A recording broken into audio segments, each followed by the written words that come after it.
Engineer education India के एक नया वीडियो में आप सभी को स्वागत है। तो आज के लेक्चर में आज हम लोग देखने जा रहे हैं सेल मेम्ब्रेन यूकैरियोटिक सेल के अंदर।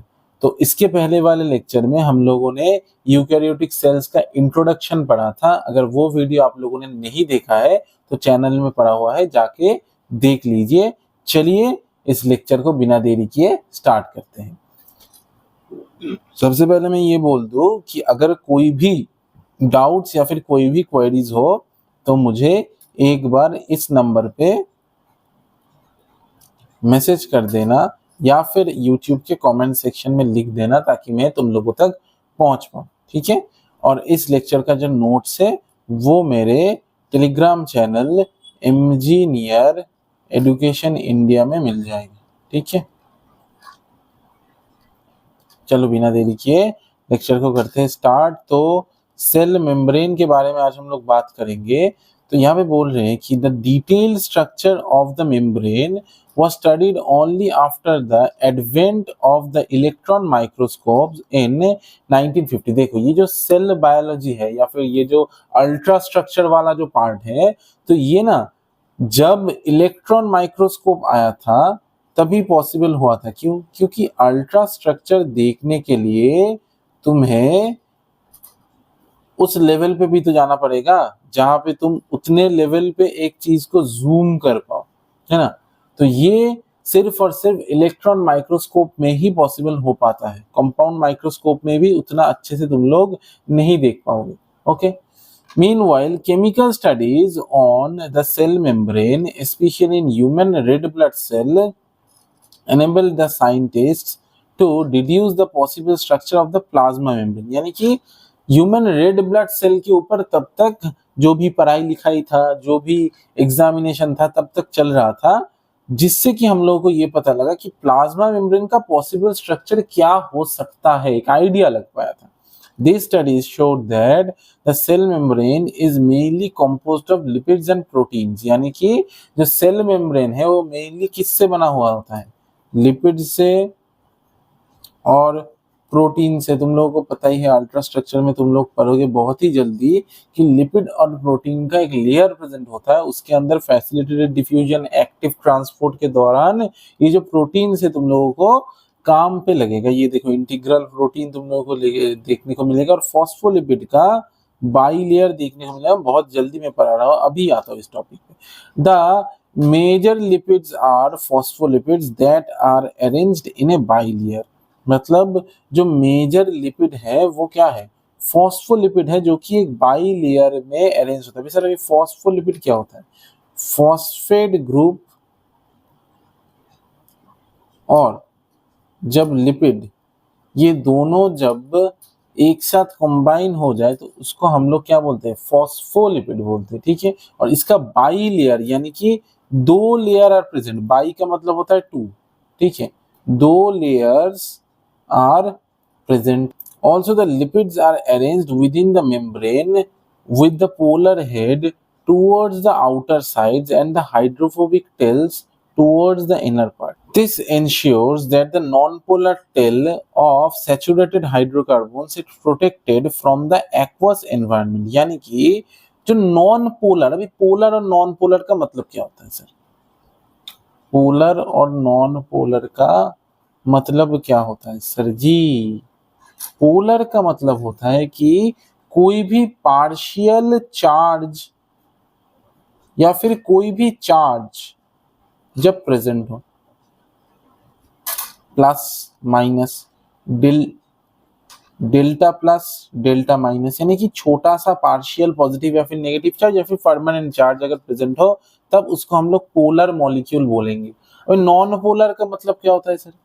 नॉन पोलर का मतलब ये होता है कि कोई भी charges are not present in any side. कोई भी साइड पे, कोई भी साइड पे कोई भी चार्जेस प्रेजेंट नहीं है। ठीक है। यहाँ पे क्या बोल रहा है? That the non polar tail is of saturated hydrocarbons is protected from the aqueous environment. यानी कि एक्वस एनवायरनमेंट में जनरली एक्वस एनवायरनमेंट होता है क्या? होता है भाई पोलर। ठीक है, होता है क्या, एक्वस एनवायरनमेंट होता है पोलर, तो उस पोलर एनवायरनमेंट में अगर नॉन पोलर हेड अगर चला जाए तो उसमें दिक्कत हो सकता है, ठीक है। In addition to phospholipid membrane also contains cholesterol, यानी कि इसके अंदर ही कोलेस्टेरॉल मॉलिक्यूल्स आर प्रेजेंट, ठीक है। Later, biochemical investigation clearly revealed that the cell membranes also possess protein and carbohydrate, यानी कि अगर हम लोग बायो का मतलब होता है बायोलॉजी, केमिकल का मतलब होता है केमिस्ट्री का पार्ट, यानी कि बायोलॉजी के अंदर जो केमिस्ट्री का पार्ट आता है उसको हम लोग बायोकेमिस्ट्री बोलते हैं, ठीक है। तो बायोकेमिकल इन्वेस्टिगेशन क्लियरली रिवील्ड, यानी कि इसका जो बायोकेमिकल इन्वेस्टिगेशन जब किया गया तो उसके अंदर ये पाया गया कि सेल मेम्ब्रेन के अंदर प्रोटीन और कार्बोहाइड्रेट ये दोनों मॉलिक्यूल भी प्रेजेंट होता है। The ratio of protein and lipid varies considerably in different cell type, यानी कि प्रोटीन और लिपिड में वेरिएशन होता है कि एक सेल में एक होगा, दूसरे सेल में किसी और रेशियो में प्रेजेंट होगा।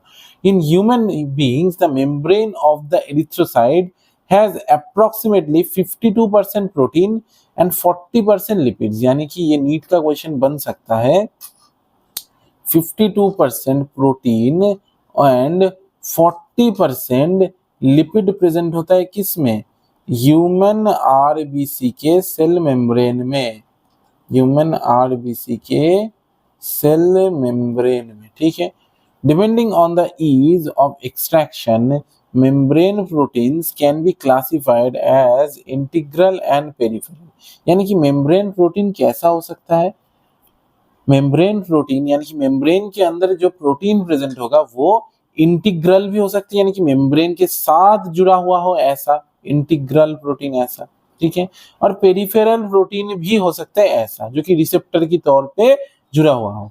Peripheral proteins lies on the surface of the membrane while the integral protein are partially और totally buried on the membrane, यानी कि इंटीग्रल प्रोटीन मेम्ब्रेन के अंदर घुसा हुआ रहेगा, पेरिफेरल में प्रोटीन पेरिफेरी के अंदर रहेगा, यानी कि बाहर की तरफ रहेगा। An improved model of the structure of cell membrane was proposed by Singer and Nicholson, यानी कि ये जो सेल मेम्ब्रेन का improved मॉडल किसने दिया था, सिंगर और निकोलसन सर ने दिया था 1972 में। Widely accepted as fluid mosaic model, इसको हम लोग क्या बोलते हैं, फ्लूइड मोजाइक मॉडल। ये क्वेश्चन आता है कि फ्लूइड मोजाइक मॉडल किसने डिस्कवर किया था नीट में, ठीक है। According to this the quasi fluid nature of the lipid enables lateral movement of proteins within the overall bilayer, यानी कि इसके accordingly the quasi fluid nature of lipid enables lateral movement of proteins within the overall bilayer, यानी कि quasi fluid का मतलब क्या होता है, सेमी फ्लूइड नेचर, यानी कि जो मेम्ब्रेन होता है ना, जो लिपिड का जो नेचर होता है वो सेमी फ्लूइड होता है, यानी कि पूरा हार्ड एंड टफ भी नहीं, पूरा लिक्विड की तरह भी नहीं, लिक्विड और सॉलिड के बीच में जेली की तरह, ठीक है, सेमी फ्लूइड नेचर, ठीक है। अब lipid enables lateral movement of protein, यानी कि प्रोटीन के साइड बाय साइड मूवमेंट को प्रोटीन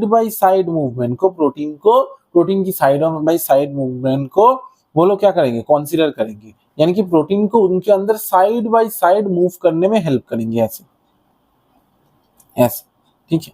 चलो, this ability to move within the membrane is measured at fluidity, मतलब इसको हम लोग क्या बोलते हैं, फ्लूइडिटी बोलते हैं, यानी कि कितने अच्छे से एक फ्लूइड के अंदर कोई भी सॉलिड मूव कर सके, उसी को हम उस लिक्विड का फ्लूइडिटी बोलेंगे। The fluid nature of membrane is also important from the point of view of functions like cell growth, यानी कि सेल ग्रोथ के हिसाब से भी देखा जाए तो फ्लूइड नेचर इंपॉर्टेंट होता है, क्योंकि पूरा अगर हार्ड एंड टफ हो गया तो सेल ग्रो कहाँ करेगा, है ना। फॉर्मेशन ऑफ इंटरसेलुलर जंक्शंस, यानी कि दोनों सेल के बीच जो जंक्शन प्रेजेंट होगा उसी को हम लोग इंटरसेलुलर जंक्शन बोलते हैं। अगर फ्लूइड नेचर ना होगा तो ये जंक्शन फॉर्म नहीं हो पाएगा, क्यों, क्योंकि जेली लाइक नेचर अगर नहीं होगा, एकदम हार्ड एंड टफ होगा, तो यहाँ के फ्लूइड का बढ़ना और घटना एकदम से नामुमकिन हो जाएगा, ठीक है। सिक्रेशन, एंडोसाइटोसिस, सेल डिवीजन, यानी कि कुछ भी सिक्रीट करना हो तो इस सेमी फ्लूइड नेचर से फ्लूइड के दौरान फ्लूइड का सिक्रीशन हो सकता है, एंडोसाइटोसिस हो सकता है, सेल डिवीजन हो सकती है, यानी कि अगर सेल एकदम से रिजिड हो जाए तो इस सेल का बढ़ना या फिर घटना एकदम से इम्पॉसिबल हो जाता है, ठीक है। One of the most important functions of the plasma membrane is the transport of molecules across it, यानी कि मॉलिक्यूल का ट्रांसपोर्ट होगा प्लाज्मा मेम्ब्रेन के बाहर या फिर प्लाज्मा मेम्ब्रेन के अंदर, ऐसे अंदर से बाहर, बाहर से अंदर, ठीक है। चलो, plasma membrane is selectively permeable. NEET का क्वेश्चन है, कैसा होता है plasma membrane? Selectively permeable to some molecules present on either side of it, मतलब कुछ कुछ मॉलिक्यूल्स के लिए सिलेक्टिवली परमिएबल होता है plasma membrane. Many molecules can move briefly across the membrane without any requirement of energy, यानी कि energy का जरूरत नहीं होता है, एक बार में एक बार हो सकता है। This is called passive transport, यानी कि जब एनर्जी का रिक्वायरमेंट ना हो उसको हम लोग क्या बोलेंगे? Passive transport. Neutral solutes may move across the membrane by the process of simple diffusion, यानी कि जो न्यूट्रल सॉल्यूट होंगे, यानी कि जिसके अंदर कोई भी चार्ज नहीं प्रेजेंट होगा, चार्ज प्रेजेंट नहीं होगा, तो वो सिंपल डिफ्यूजन के तौर पे मेम्ब्रेन के आसपास जा सकते हैं along the concentration gradient, यानी कि अगर यहाँ पे concentration gradient का मतलब क्या होता है? ग्रेडियंट का मतलब होता है हायर कॉन्सेंट्रेशन से लोअर कॉन्सेंट्रेशन की तरफ जाना, इसी को ग्रेडियंट बोलते हैं, ठीक है। From higher concentration to lower, ठीक है। Water may also move across the membrane from higher to lower concentration. Movement of water by diffusion is called osmosis, यानी कि वाटर का डिफ्यूजन को क्या बोलते हैं? ऑस्मोसिस बोलते हैं। वाटर के डिफ्यूजन को ही ऑस्मोसिस बोलते हैं। As the polar molecules can not pass through the non polar lipid bilayer, यानी कि पोलर से पास होगा, पोलर नॉन पोलर से पास नहीं हो सकता। क्यों? क्योंकि पोलर को पहले तोड़ना पड़ता है, सॉल्यूट को सॉल्वेंट में घोलना पड़ता है, फिर जाके वो ट्रांसपोर्ट होता है, ठीक है। तो पोलर हमेशा पोलर में ही पास होगा, यानी कि वाटर और NaCl, वाटर एक पोलर सॉल्वेंट है और NaCl एक पोलर सॉल्यूट है। NaCl Na+Cl- में टूट जाएगा और पानी में घुल जाएगा, पानी में H3O+ फॉर्मेशन होगा, उसी के अंदर NaCl घुल जाएगा और इसी को हम लोग पानी की सॉल्युबिलिटी बोलते हैं।